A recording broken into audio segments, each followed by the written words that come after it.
Praise the Lord. இன்றைய நாளுக்கான வேத தியானம் யோவான் அதிகாரம் 21 1 முதல் 25 வரை. இவைகளுக்கு பின்பு இயேசு திபேரியா கடற்கரையிலே மறுபடியும் சீஷருக்கு தம்மை வெளிப்படுத்தினார்.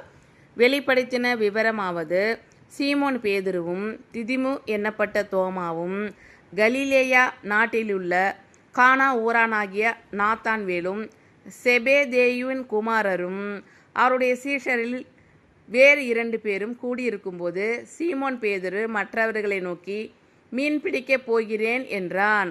அதற்கு அவர்கள், நாங்களும் உம்முடனே கூட வருகிறோம் என்றார்கள். அவர்கள் புறப்பட்டு போய் உடனே படவேறினார்கள். அந்த ராத்திரியிலே அவர்கள் ஒன்றும் பிடிக்கவில்லை. விடியற்காலமான போது இயேசு கரையிலே நின்றார். அவரை இயேசு என்று சீஷர்கள் அறியாதிருந்தார்கள். இயேசு அவர்களை நோக்கி, பிள்ளைகளே, புசிக்கிறதற்கு ஏதாகிலும் உங்களிடத்தில் உண்டா என்றார். அதற்கு அவர்கள், ஒன்றுமில்லை என்றார்கள். அப்பொழுது அவர், நீங்கள் படவுக்கு வலது புறமாக வலையை போடுங்கள், அப்பொழுது உங்களுக்கு அகப்படும் என்றார். அப்படியே அவர்கள் போட்டு திரளான மீன்கள் அகப்பட்டதினால் அதை இழுக்க மாட்டாதிருந்தார்கள். ஆதலால் இயேசுவுக்கு அன்பாயிருந்த சீஷன் பேதுருவை பார்த்து, அவர் கர்த்தர் என்றான்.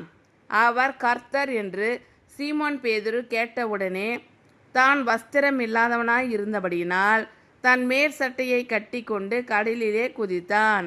மற்ற சீஷர்கள் கரைக்கு ஏறக்குறைய 200 முழ தூரத்தில் இருந்தபடியினால் படவில் இருந்து கொண்டே மீன்கள் உள்ள வலையை இழுத்து கொண்டு வந்தார்கள். அவர்கள் கரையிலே வந்திறங்கின போது கரி நெருப்பு போட்டியிருக்கிறதையும் அதன் மேல் மீன் வைத்திருக்கிறதையும் அப்பத்தையும் கண்டார்கள்.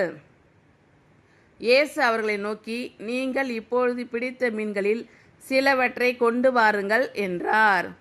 சீமோன் பேதுரு படவில் ஏறி 153 பெரிய மீன்களால் நிறைந்த வலையை கரையில் இழுத்தான்.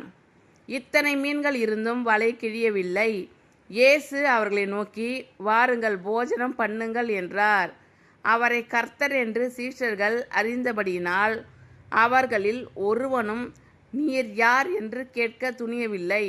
அப்பொழுது இயேசு வந்து அப்பத்தையும் மீனையும் எடுத்து அவர்களுக்கு கொடுத்தார். இயேசு மரித்தோரிலிருந்து எழுந்த பின்பு தம்முடைய சீஷருக்கு அருளின தரிசனங்களில் இது 3வது தரிசனம். அவர்கள் போஜனம் பண்ணின பின்பு இயேசு சீமோன் பேதுருவை நோக்கி, யோனாவின் குமாரனாகிய சீமோனே, இவர்களிலும் அதிகமாய் நீ என்னிடத்தில் அன்பாய் இருக்கிறாயா என்றார். அதற்கு அவன், ஆம் ஆண்டவரே, உம்மை நேசிக்கிறேன் என்பதை நீர் அறிவீர் என்றான்.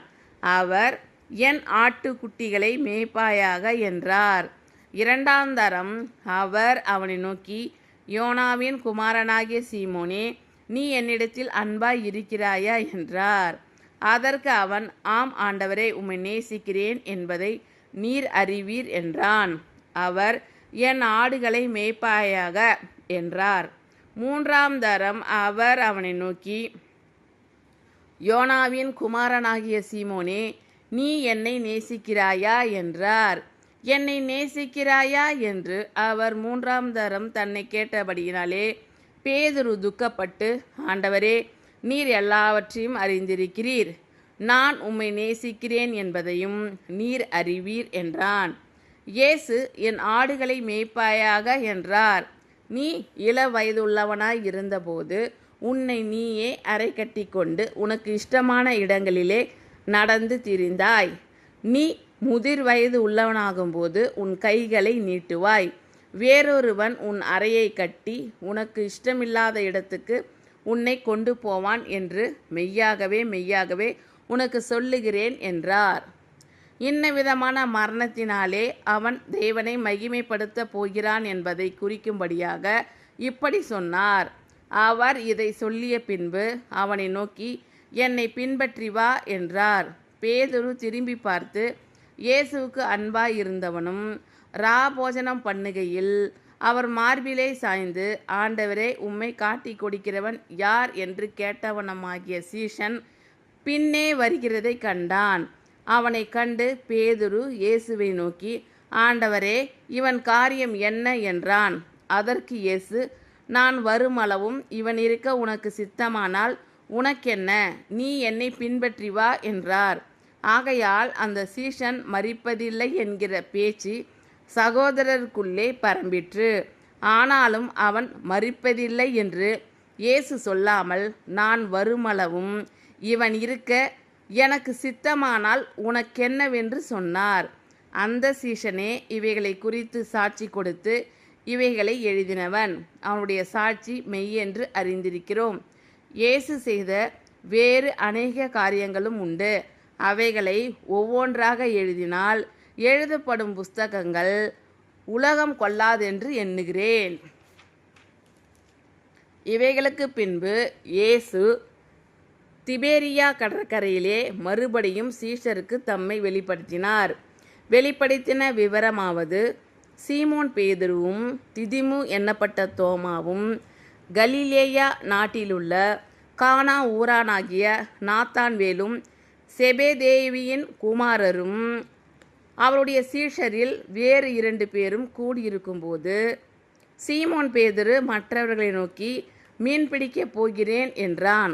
அதற்கு அவர்கள், நாங்களும் உம்முடனே கூட வருகிறோம் என்றார்கள். அவர்கள் புறப்பட்டு போய் உடனே படவேறினார்கள். அந்த ராத்திரியிலே அவர்கள் ஒன்றும் பிடிக்கவில்லை. விடியற் காலமான போது இயேசு கரையிலே நின்றார். அவரை இயேசு என்று சீஷர்கள் அறியாதிருந்தார்கள். இயேசு அவர்களை நோக்கி, பிள்ளைகளே, புசிக்கிறதற்கு ஏதாகிலும் உங்களிடத்தில் உண்டா என்றார். அதற்கு அவர்கள், ஒன்றுமில்லை என்றார்கள். அப்பொழுது அவர், நீங்கள் படவுக்கு வலதுபுறமாக வலையை போடுங்கள், அப்பொழுது உங்களுக்கு அகப்படும் என்றார். அப்படியே அவர்கள் போட்டு திரளான மீன்கள் அகப்பட்டதினால் அதை இழுக்க மாட்டாதிருந்தார்கள். ஆதலால் இயேசுவுக்கு அன்பாயிருந்த சீஷன் பேதுருவை பார்த்து, அவர் கர்த்தர் என்றான். அவர் கர்த்தர் என்று சீமோன் பேதுரு கேட்டவுடனே தான் வஸ்திரமில்லாதவனாய் இருந்தபடினால் தன் மேற்சட்டையை கட்டி கொண்டு கடலிலே குதித்தான். மற்ற சீஷர்கள் கரைக்கு ஏறக்குறைய 200 முழ தூரத்தில் இருந்தபடியினால் படவில் இருந்து கொண்டே மீன்களுள்ள வலையை இழுத்து கொண்டு வந்தார்கள். அவர்கள் கரையிலே வந்திறங்கின போது கரி நெருப்பு போட்டியிருக்கிறதையும் அதன் மேல் மீன் வைத்திருக்கிறதையும் அப்பத்தையும் கண்டார்கள். இயேசு அவர்களை நோக்கி, நீங்கள் இப்பொழுது பிடித்த மீன்களில் சிலவற்றை கொண்டு வாருங்கள் என்றார். சீமோன் பேதுரு படவில் ஏறி 153 பெரிய மீன்களால் நிறைந்த வலையை கரையில் இழுத்தான். இத்தனை மீன்கள் இருந்தும் வலை கிழியவில்லை. இயேசு அவர்களை நோக்கி, வாருங்கள், போஜனம் பண்ணுங்கள் என்றார். அவரை கர்த்தர் என்று சீஷர்கள் அறிந்தபடியினால் அவர்களில் ஒருவனும் நீர் யார் என்று கேட்க துணியவில்லை. அப்பொழுது இயேசு வந்து அப்பத்தையும் மீனையும் எடுத்து அவர்களுக்கு கொடுத்தார். இயேசு மரித்தோரிலிருந்து எழுந்த பின்பு தம்முடைய சீஷருக்கு அருளின தரிசனங்களில் இது 3வது தரிசனம். அவர்கள் போஜனம் பண்ணின பின்பு இயேசு சீமோன் பேதுருவை நோக்கி, யோனாவின் குமாரனாகிய சீமோனே, இவர்களிலும் அதிகமாய் நீ என்னிடத்தில் அன்பாய் இருக்கிறாயா என்றார். அதற்கு அவன், ஆம் ஆண்டவரே, உம்மை நேசிக்கிறேன் என்பதை நீர் அறிவீர் என்றான். அவர், என் ஆட்டுக்குட்டிகளை மேய்ப்பாயாக என்றார். 2ஆம் தரம் அவர் அவனை நோக்கி, யோனாவின் குமாரனாகிய சீமோனே, நீ என்னிடத்தில் அன்பாய் இருக்கிறாயா என்றார். அதற்கு அவன், ஆம் ஆண்டவரே, உம்மை நேசிக்கிறேன் என்பதை நீர் அறிவீர் என்றான். அவர், என் ஆடுகளை மேய்ப்பாயாக என்றார். 3ஆம் தரம் அவர் அவனை நோக்கி, யோனாவின் குமாரனாகிய சீமோனே, நீ என்னை நேசிக்கிறாயா என்றார். என்னை நேசிக்கிறாயா என்று அவர் 3ஆம் தரம் தன்னை கேட்டபடியினாலே பேதுரு துக்கப்பட்டு, ஆண்டவரே, நீர் எல்லாவற்றையும் அறிந்திருக்கிறீர், நான் உம்மை நேசிக்கிறேன் என்பதையும் நீர் அறிவீர் என்றான். இயேசு, என் ஆடுகளை மேய்ப்பாயாக என்றார். நீ இளவயது உள்ளவனாய் இருந்தபோது உன்னை நீயே அறை கட்டி கொண்டு உனக்கு இஷ்டமான இடங்களிலே நடந்து திரிந்தாய். நீ முதிர் வயது உள்ளவனாகும்போது உன் கைகளை நீட்டுவாய். வேறொருவன் உன் அறையை கட்டி உனக்கு இஷ்டமில்லாத இடத்துக்கு உன்னை கொண்டு போவான் என்று மெய்யாகவே மெய்யாகவே உனக்கு சொல்லுகிறேன் என்றார்.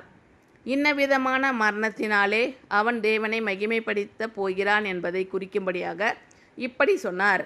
அவர் இதை சொல்லிய பின்பு அவனை நோக்கி, என்னை பின்பற்றி வா என்றார். பேதுரு திரும்பி பார்த்து, இயேசுவுக்கு அன்பாய் இருந்தவனும் போஜனம் பண்ணுகையில் அவர் மார்பிலே சாய்ந்து, ஆண்டவரே, உம்மை காட்டிக் கொடுக்கிறவன் யார் என்று கேட்டவனுமாகிய சீஷன் பின்னே வருகிறதை கண்டான். அவனை கண்டு பேதுரு இயேசுவை நோக்கி, ஆண்டவரே, இவன் காரியம் என்ன என்றான். அதற்கு இயேசு, நான் வருமளவும் இவன் இருக்க எனக்கு சித்தமானால் உனக்கென்ன? நீ என்னை பின்பற்றி வா என்றார். ஆகையால் அந்த சீஷன் மரிப்பதில்லை என்கிற பேச்சு சகோதரருக்குள்ளே பரம்பிற்று. ஆனாலும் அவன் மரிப்பதில்லை என்று இயேசு சொல்லாமல், நான் வருமளவும் இவன் இருக்க எனக்கு சித்தமானால் உனக்கென்னவென்று சொன்னார். அந்த சீஷனே இவைகளை குறித்து சாட்சி கொடுத்து இவைகளை எழுதினவன். அவனுடைய சாட்சி மெய்யென்று அறிந்திருக்கிறோம். இயேசு செய்த வேறு அநேக காரியங்களும் உண்டு. அவைகளை ஒவ்வொன்றாக எழுதினால் எழுதப்படும் புஸ்தகங்கள் உலகம் கொள்ளாதென்று எண்ணுகிறேன். ஆமென். Thank you Lord. கர்த்தர் உங்கள் அனைவரையும் ஆசீர்வதிப்பாராக. God bless you all.